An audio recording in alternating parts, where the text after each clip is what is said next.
Okay, we begin with a half butterfly. So the right leg is straight, the left foot comes to the inside of the thigh. And then just letting the upper body come forward and down. What we're looking for is a stretch here.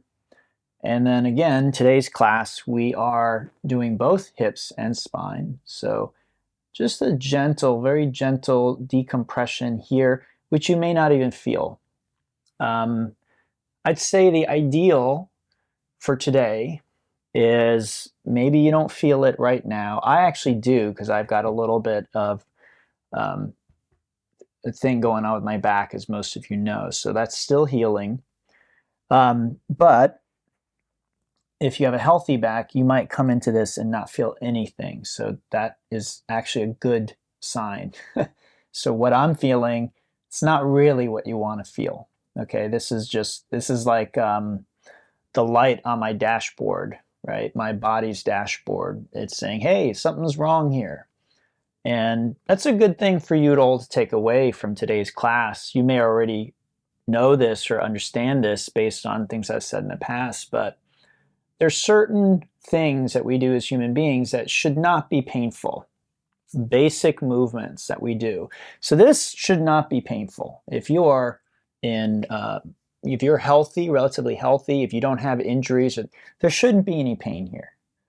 Okay, but if you say have torn your hamstrings, there might be pain here at the ischial tuberosity. If you have a bad back, which about 80% of Americans have a bad back, then you might feel it here as pain. Okay, so that's what we have to understand about pain. There's essentially two kinds. One is I'm perfectly healthy and I start doing something that's actually not good for me. That will generate pain. Okay, so like someone takes your arm and twists it behind your back. When you get to the end of your range of motion and they're beginning to actually strain your joint, damaging your joint, if they go further, they will damage your joint. So that's what's happening here, right? Someone's doing that to you. That's not good pain. That is pain we want to just simply avoid. This, what I'm feeling here, can be described as good pain. Now, is it always good pain just because you have an injury somewhere? Not always, especially right after an injury.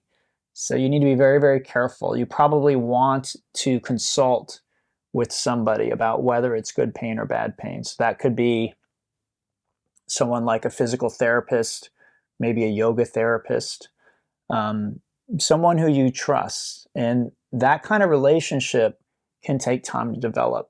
So I hope all of you are kind of understanding what I recommend in terms of keeping your body functioning throughout the rest of your life. I might say chiropractic or acupuncture or massage therapy or physical therapy. In my experience, you can't just open the phone book and go to the first person and necessarily expect to get optimal results. A lot of times these are relationships that you must develop over time. The therapist or, essentially they're all, except for maybe acupuncture, we generally say, physical therapy, yoga therapy. So the therapist involved is they're a lot like a detective. So if you've got a problem in your body, they may have a theory of what the problem is, but in my experience, a lot of times it takes time. They have to try something and maybe it gets a little better, but it's not all the way better. And then you come back and you say, hey, that thing you did last week, that helped, but then I had this other thing or something like that. You're giving them feedback. And then they say, oh, okay, well, why don't we do this? And then again, so as you see, I'm saying it's not a one and done thing. This is kind of like your team. It's like if you're a boxer or a professional sports athlete, you have a team of people who are training you and you're working with on a regular basis. This is what I recommend that you eventually develop. Now, if you're really, really young and you're really healthy and you're just completely pain-free, then you don't have to worry about that right now. But some people, even very young people, can experience some of these things. They begin to feel pain in, a knee or a hip or an ankle, their back. Again, back, super, super common. And so what you want to do is start looking for your team. Let's switch sides.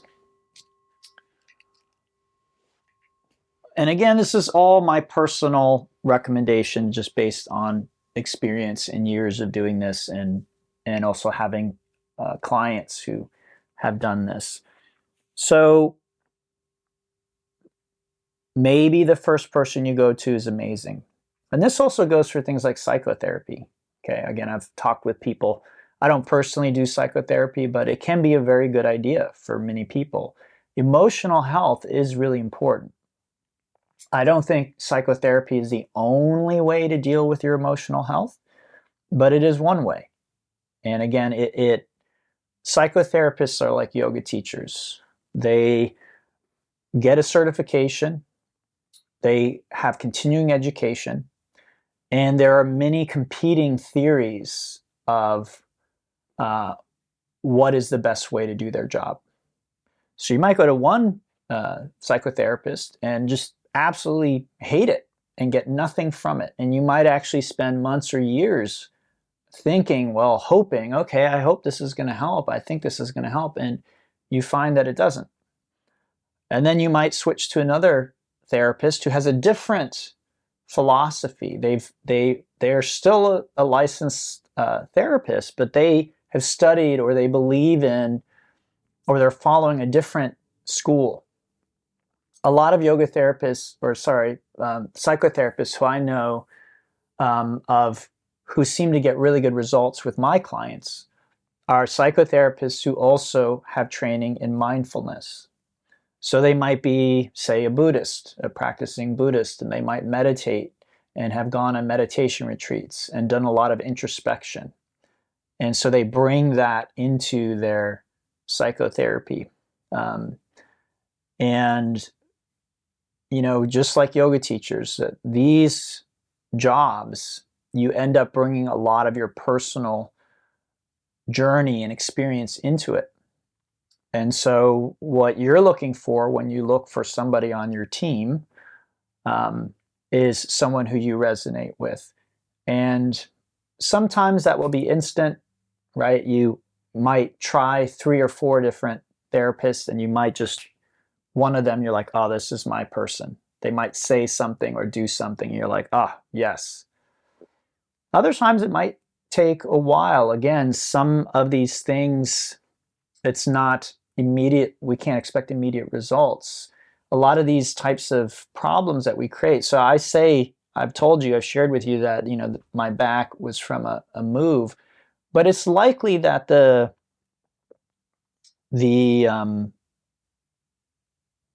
foundations for that injury were already in place. There were probably things that I was doing that were suboptimal, potentially even my job. So yes, movement is good for you, but too much of certain kinds of movement can be a problem. And as a yoga teacher, very often what you're doing is demonstrating the hardest part of the class. So here online with the Brightfire classes, I usually demonstrate the whole class, right? I'm not sitting and talking to you. I'm actually doing every pose so that you can look up and see what it looks like. When I teach in person, I don't do that. In person, that's considered a bad way to teach yoga. In person, generally what you want to do is be walking around the room and looking at everybody. And that is informing what you say, what types of things you say. So online, I'm just guessing. I'm like, I see a lot of this in class, so I'm going to say this about what I saw last night or earlier this week. But in person, I can see someone doing something really odd, and I can speak to that. I'm not necessarily going to call them out, but I can say to the whole class, let's say we're in a down dog and someone has their hands really, really close together.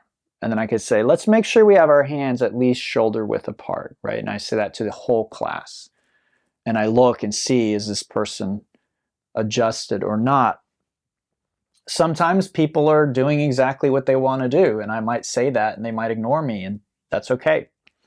But other times they're just not aware. A lot of times they just don't realize. They think this is how the down dog is done. And so I say that and then they adjust, right? So long story long, in person, I end up doing just the hardest parts of the class without a lot of warm-up, without a lot of cool down, and that can be hard on a body, okay? All right, let's go ahead and unwind. Just relax on your back. So that's what we might call an occupational hazard. So again, I think a lot of people think, oh, he's a yoga teacher, so that means, you know, he's in perfect health and everything he does is, you know, good for his body, good for his health. No, there's occupational hazards with my job, that the practical aspects. Ideally, in a perfect world, I wouldn't demo anything. In a perfect world, I would have somebody doing the class who could do the hardest parts of the class, and I would simply point to them instead of doing it myself. And I've done this in the past when I have a class and I know that there are people who are very advanced in that class. Then I will simply be like, let's look at Josie, and she's going to demonstrate how this posture is done because I've seen her do it before, right? I know she can do it. And that's a fun way to teach, but that's not always possible, especially post-COVID. Post-COVID is almost like starting over again. It's like everyone was brand new. No, I didn't, all those advanced students, I lost a lot of those students during the pandemic. All right, bring your legs in, give them a little squeeze, shake it out. And our next pose will be the cattail. See here. Okay. So take your legs back out, extend the left leg up, and then what you'd like to do is drop it to the right, all the way over. Prop your head up on your hand or elbow, okay, or hand and elbow. Take the bottom leg, just scoot it back, and then bending the knee, you'll grab the foot and pull the heel in towards your buttocks. Perfect timing, Matt. You can, this is the side one of cattail, so you missed the butterfly, but you missed both sides, so you're good. Okay, so we want to feel a stretch in the front of the thigh. Those are your quads. And then we're also doing a back bend and a twist. This is our only back bend today. And this demonstrates how when we combine things like we're doing today, a lot of times we may not be doing our maximum. And that's one of the trade-offs. So I doubt this is anyone's like deepest back bend. I highly, highly, highly doubt that, okay? So as you do this posture and you're leaning back there, yeah, you can go into somewhat of spinal extension, but it's probably not going to be super deep. And that's okay. We don't always need to go super deep, but we want to sometimes. So that is a good explanation of why we don't always combine postures, right? Because if we were always combining upper body, lower body, then sometimes we can't get our maximum. We can't go as deep as we can, and it's healthy for us to do that sometimes. But we also don't need to always do that, okay? So here we're doing a little bit of a back bend. This is a twist, and we're opening up the front of the hip and the thigh. Those are the quads and hip flexors. So again, today's sequence, upper body, lower body combined. So I'd like to keep sharing about, finding somebody to add to your team. And again, take it or leave it. I'm just sharing things that I've learned over years and years and years of doing this. And, it's, again, I really like to emphasize, it's not a finger wagging thing. I'm not saying, you need to do this. Like, what's wrong with you if you're not doing this? Like I said, if you're free of pain and you're healthy and you're happy, like, just ignore me. Just do the postures. But I am going to continue talking. I know some people might like a silent class or something like that, but I've learned a lot. and what I've learned, I would have liked to have heard years ago. So I'm just sharing, again, things that I believe may be of value to you. So again, your team, modern medicine doesn't really think in this way. Modern medicine has you with a primary care physician. You go to them, once a year, whatever it is. They take some tests or ask you how you're doing, and then they might refer you to a specialist if something is wrong. Generally, it's not preventative care. And in Dr. Peter Attia's book, which I highly recommend you all read, it's called Outlive. In his book, he calls that medicine 2.0. So he describes old kind of medicine, and then he describes modern medicine, which he calls medicine 2.0. And he is advocating for what he calls medicine 3.0, which is much more preventative. And the reason he does this is because, again, he calls them the four horsemen. I've talked about that before. You have cancer, dementia, diabetes, and heart disease.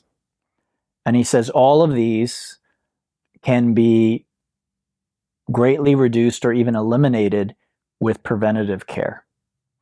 So what he says is medicine 2.0, current medicine, you're going to go to your doctor, and as long as nothing is off the rails, your doctor's be like, oh, looks good. See you next year. And that's it.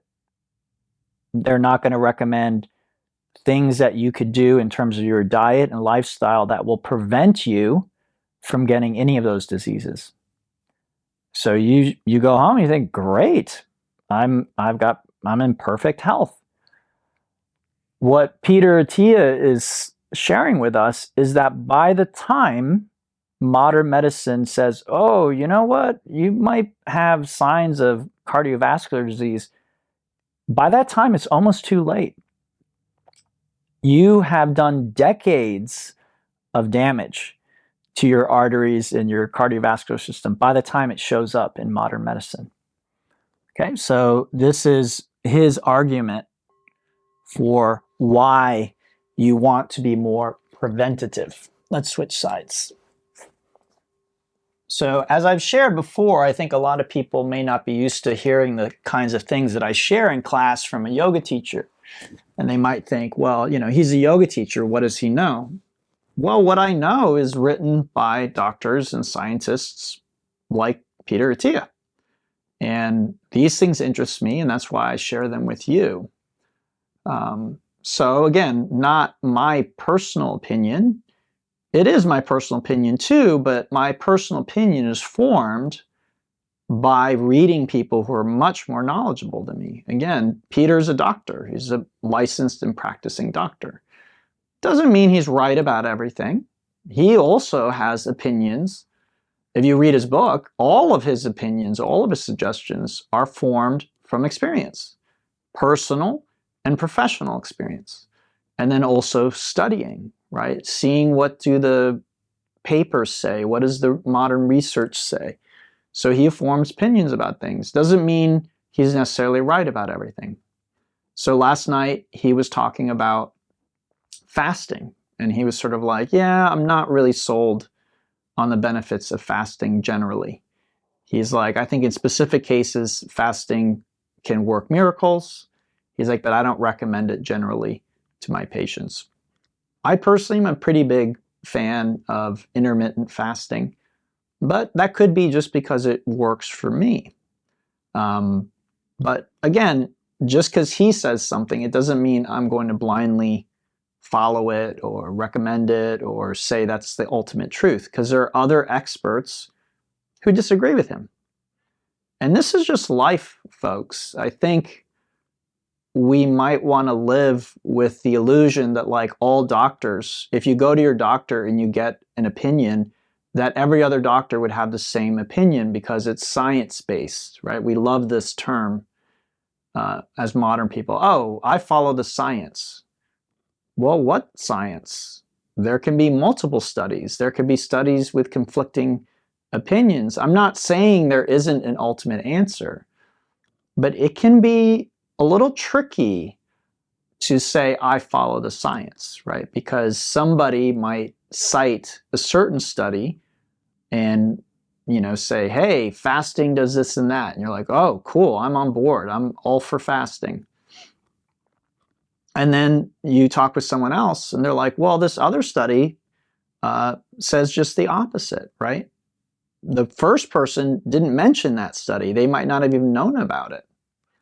So again, what I see a lot of in today's environment is a lot of reactivity, a lot of people taking sides on subjects, especially when it comes to things like diet. Like, I'm this, I'm that, I'm, you know, a vegan, I'm paleo, I'm carnivore, I'm keto. There's so many different things. And what Peter talks about a little bit, and same with fasting, right? Oh, I do this kind of fasting, that kind of fasting. What Peter points out is there can be a lot of kind of almost like religious fervor around these things.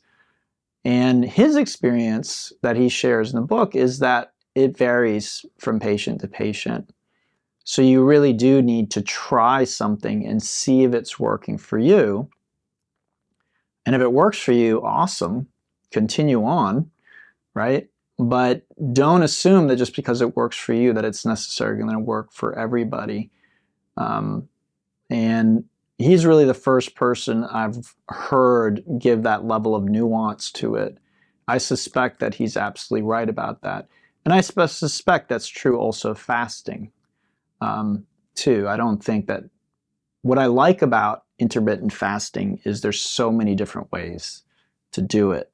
So again, just because I might do a certain style, someone else who's interested in incorporating the benefits of fasting, they might choose something very, very different. And in general, that lines up with my experience as a teacher as well.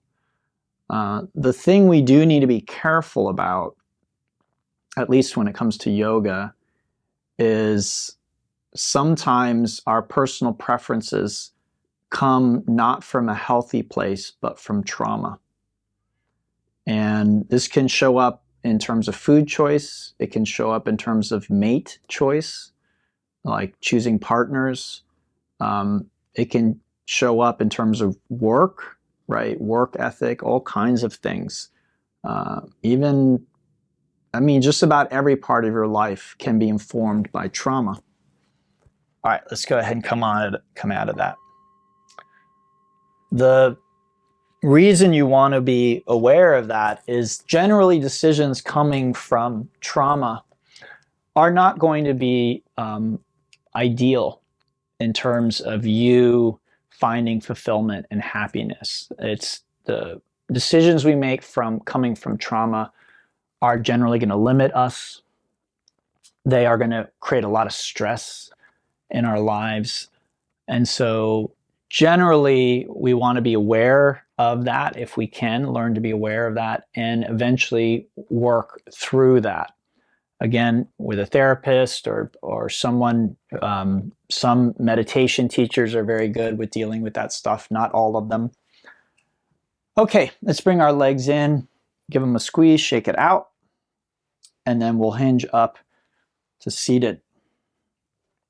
So half dragonfly is next.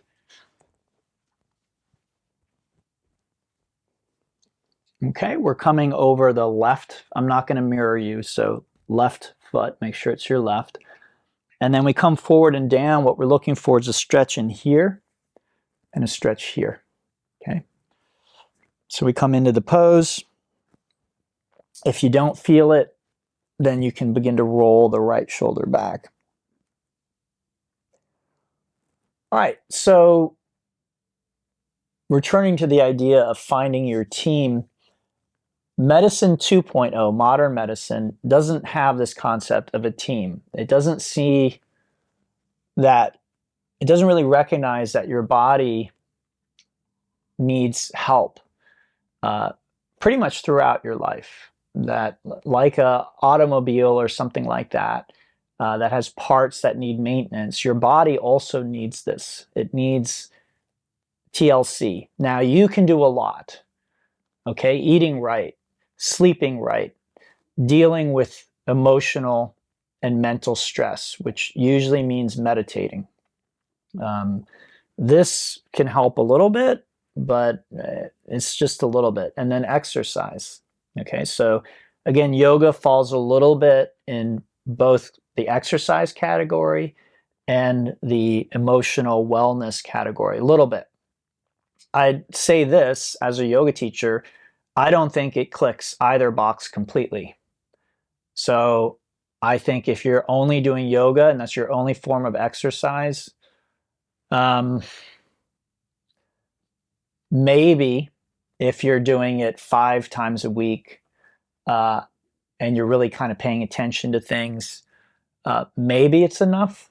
I don't know, honestly, but it's not all that I do in terms of exercise. Should it be a part of your exercise regime? Absolutely. I think it should be. So I think everyone can benefit by doing yoga at least a few times a week. But is it purely enough to really be in optimal shape? Again, it will depend somewhat on your age, what else you do. You know, if you have a job where you're really active, then maybe some yin classes are enough, right? You're already expending a lot of energy and using your muscles. You know, perhaps you work for Amazon, or you're like a shipper, you have to lift stuff, or perhaps you build things, or you're a landscaper or something. You're using your body a lot, you're sweating a lot, you're expending a lot of energy and calories in your job. Yeah, then maybe you physically, when you're not working, you just need to relax and stretch a bit. It's possible. So again, nothing I say in a class like this that is generalizing is always going to be applicable to every individual circumstance. But most modern people work at desks. And so when you are not working at your desk, as much as possible, generally, you want to find different ways of moving. So again, could yoga be enough? Possibly, because usually in yoga, we move all the joints sooner or later. We put your body into every position, right? Laying down, sitting up, folding forward, on your belly, on your back, on your side, standing up, folding over, inverting. You know, over time, yoga, you basically do almost every kind of movement. One thing that's missing from yoga, and I've mentioned this in the past, is any kind of pulling. So one simple way of adding pulling to your life is get a pull-up bar, install it in a doorway in your home. It's not expensive and it's not difficult. And start hanging on that and eventually starting to do pull-ups. Now there is proper technique and whatnot. So, you know, different people really emphasize that. I'm not going to teach you proper technique because I don't necessarily know what it is. I just sort of jumped into it. Everything seems fine, but that is something where, again, you might want a team. You might want a fitness instructor on your team, and she can inform you the proper way to do pull-ups. There's also tons of information online, everybody. I mean, we live in an amazing age where when I was growing up, if you had a question about something, you had to buy a book or find somebody who knew.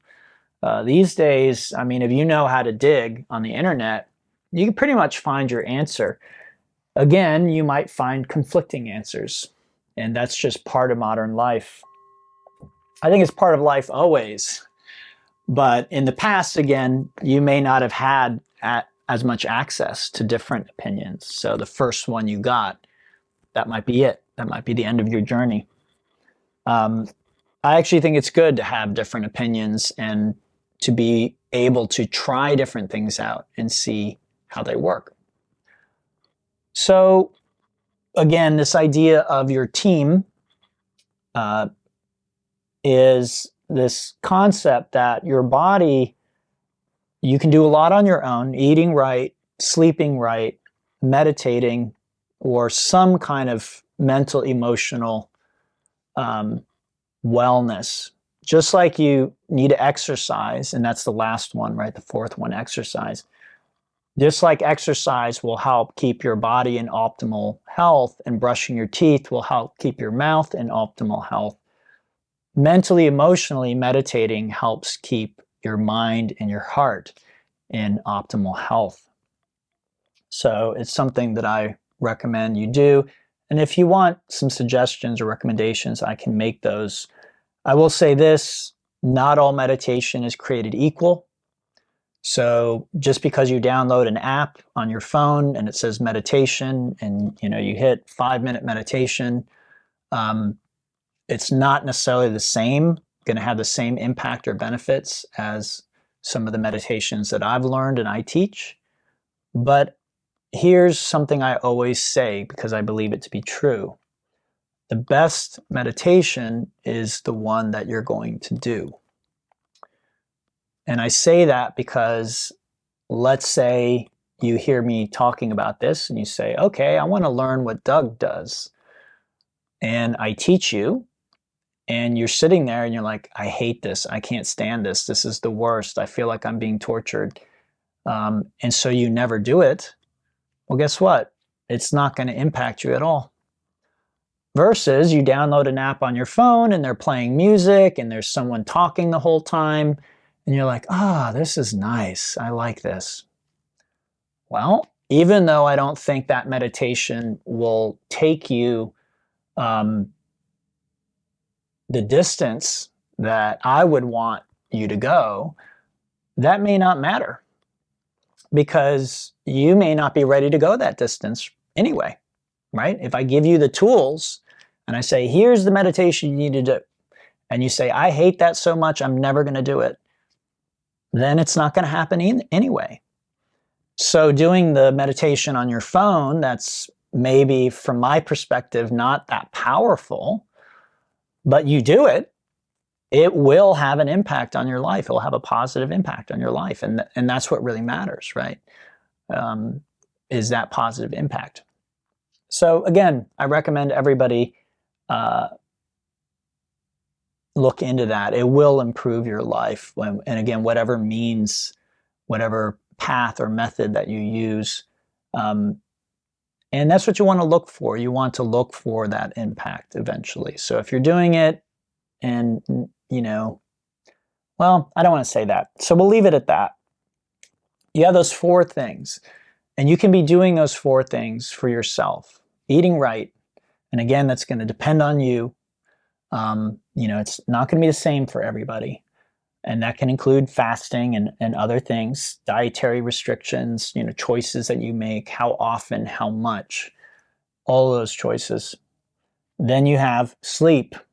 If you're not sleeping well, if you're having trouble sleeping, if you're waking up, those are problems that you want to address. And you may need to find somebody to help you with that.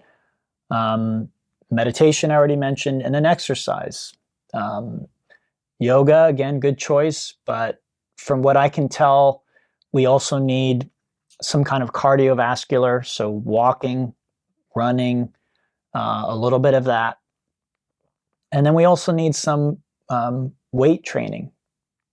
Now, there's some weight bearing in yoga, especially the other class, not this class. We barely do any in this class. But in the flow class, when we're doing those arm balances, when we're doing push-ups, even, the squat, like the chair pose that we do, those are weight-bearing exercises. The weight we're bearing is our own body weight. But I feel like that's a good place to start. I don't need to be adding a lot of weight if I can't manipulate my own body weight, right?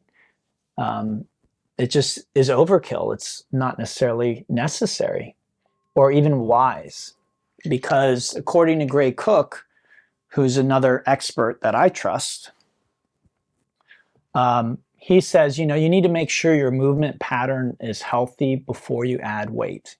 Because he says when you add weight, that's when you add the potential for injury.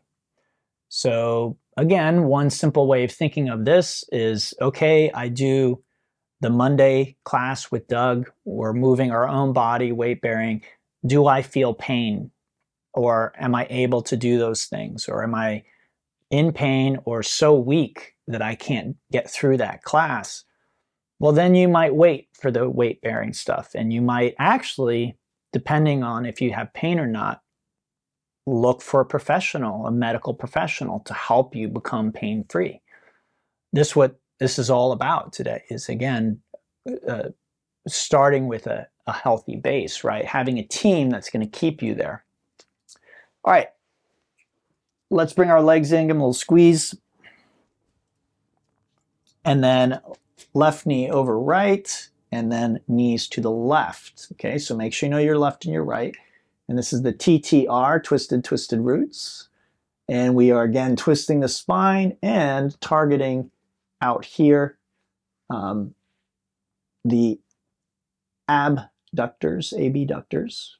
You can play around with head and arm and leg position as you like. I'm going to bring my legs down, I think, because I feel it more when I do that.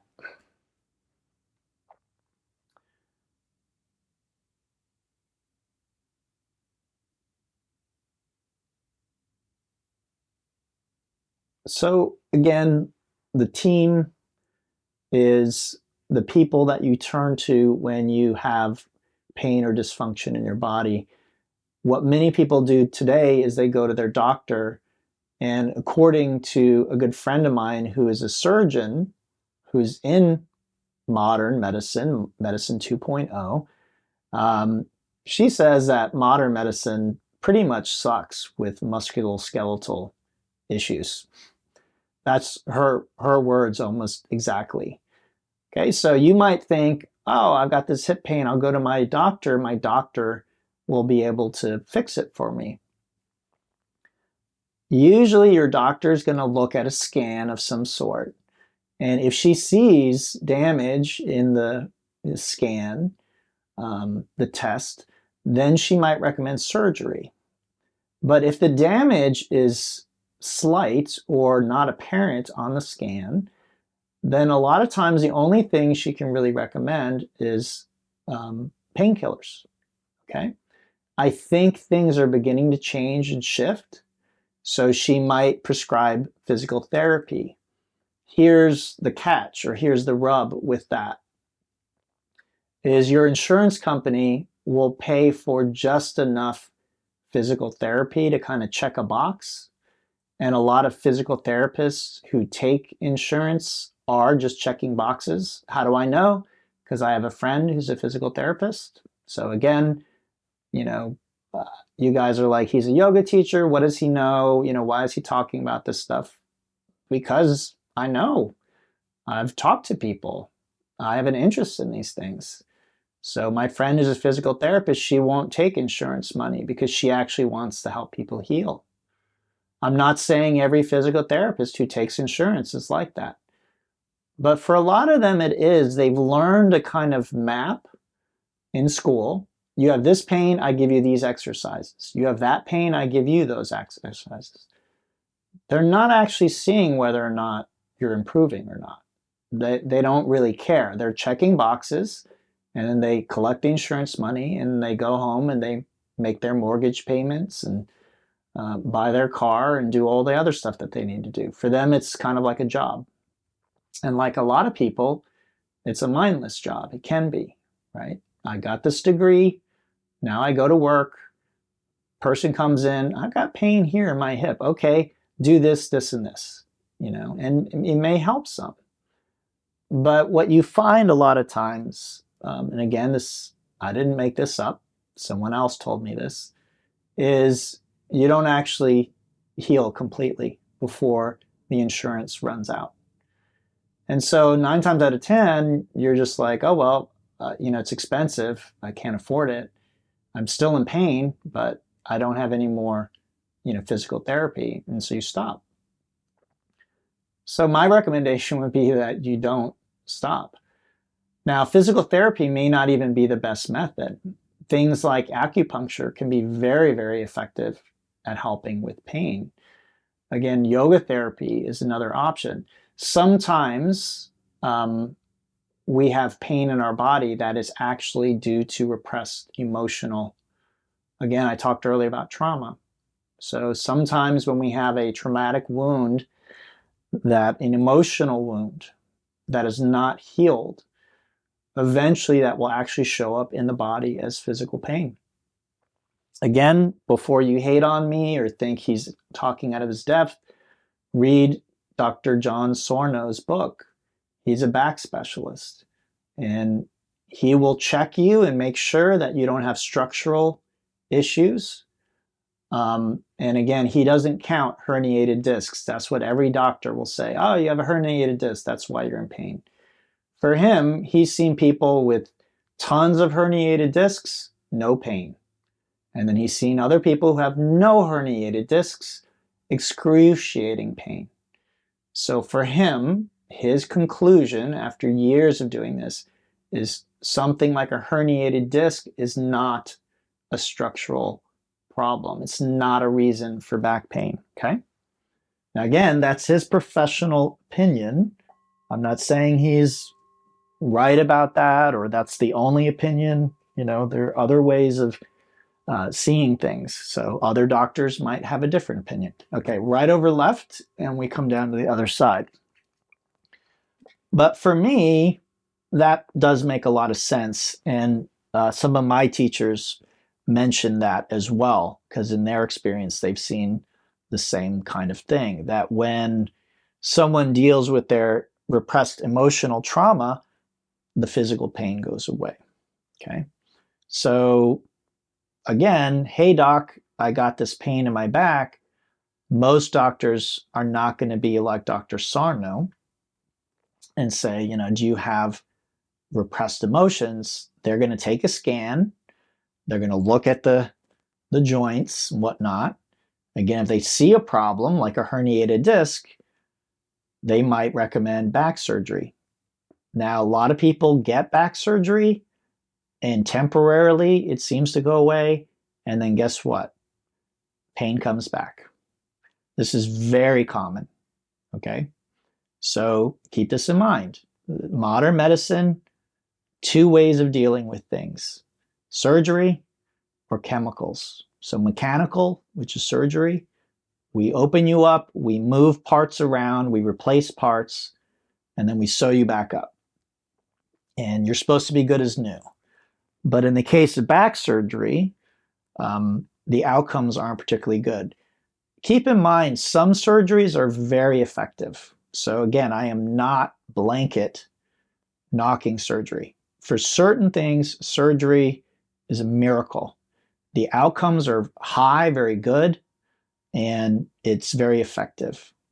Okay? So you may want to ask about these types of things before you go get a surgery. You know, what are the chances of actually having the outcome that I desire? Okay? Because some surgeries have really high chance of the outcome you want, which is often to be pain-free or cancer-free or whatever it is. And certain ones have really low success rates. So what you're probably doing is spending a lot of money, spending time in the hospital, ruining your body, and you're not going to get the outcome that you want. But because modern medicine doesn't have another answer, a lot of times it's, well, we got to do something. That's kind of the attitude, and this is all we got.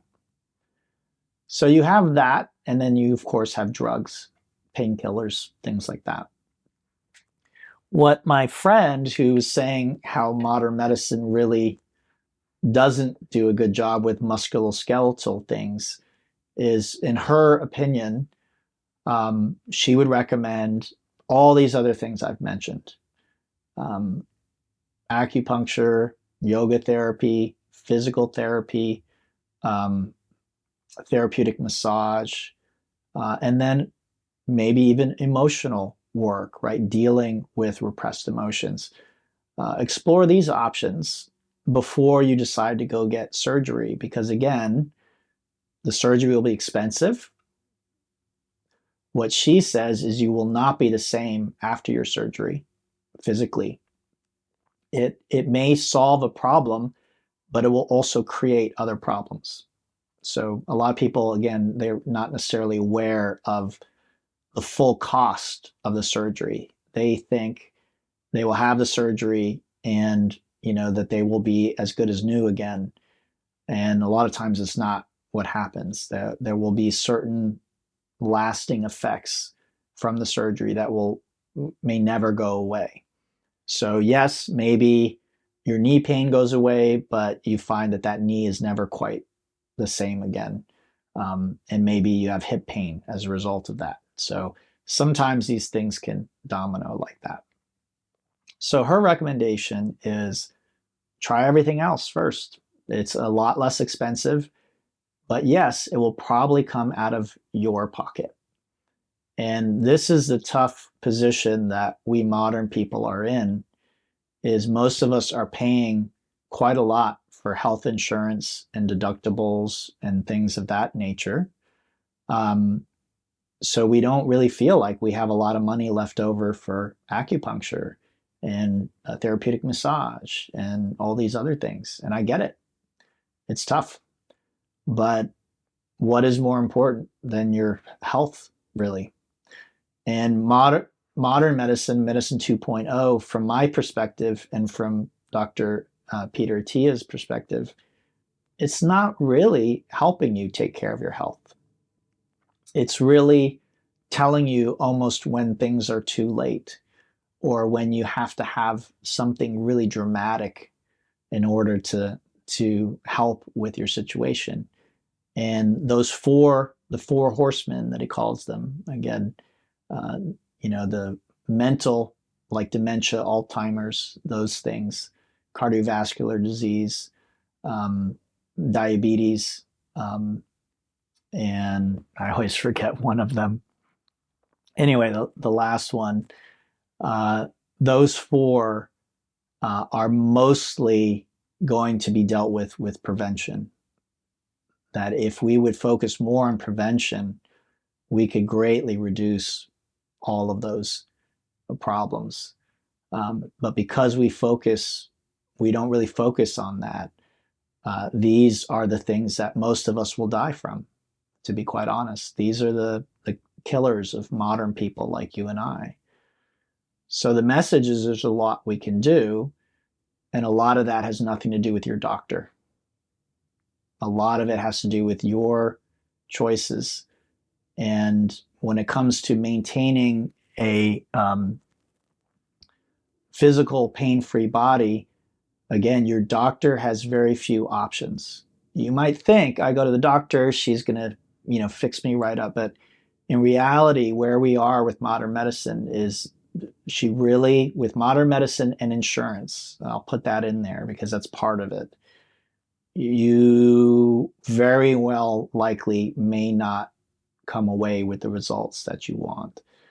And again, you're paying this deductible and you're paying all this stuff, and you might walk away and be like, I'm still in pain, or it created this other problem.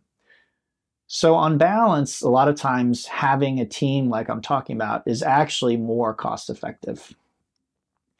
And so again, the types of modalities I recommend are acupuncture, physical therapy, massage therapist, yoga therapist, psychology, a psychoanalyst or something like that to deal with emotional things. And again, that crosses over with some of what I do, because sometimes a good spiritual counselor or even a priest or someone like that, they may be able to help you with that part of it. All right, let's come on out of that. So again, everything I'm sharing with you today is meant to be helpful, just to give you an idea about options that you have. Most of us sooner or later will deal with some physical discomfort and pain in our body. We will deal with health issues. And modern medicine is very good with crisis. When the wheels are coming off, modern medicine is at its best, right? But prevention and maintenance, right? Our bodies, just like our cars, they need maintenance. And modern medicine doesn't really teach us how to maintain optimally. And most of the modern diseases we deal with are maintenance issues. We just don't maintain anything until we have a crisis. And then modern medicine jumps in and quote unquote saves the day. But a lot of times we're not as happy and healthy after they've saved the day. So much better to not need to be saved in that way as long as you can. So again, I do recommend everybody check out his book. It's called Outlive. There's a lot of good information in there. Do I agree with everything he says? No, but there's still a lot in there. And there's a lot of other books too that you could check out. So if you're interested, let me know. I'm happy to make a recommendation. All right, so we can just move around a little bit, relax that. Now, the good part is that you're all here this morning, and this is a form of maintenance. This is a form of, you could think of it as very gentle therapy for your body. Is this enough? If you're just doing this and then everything else is, what all the rest of Americans are doing? Probably not. So again, this class, the other class, walking daily, eating right, whatever that means for your body type, beginning to do some perhaps strength training in addition to cardio. These are all things that you can begin to investigate, and also meditation, things like that. Okay, so again, if you'd like, you can take a few minutes to relax on your back. Never a bad idea.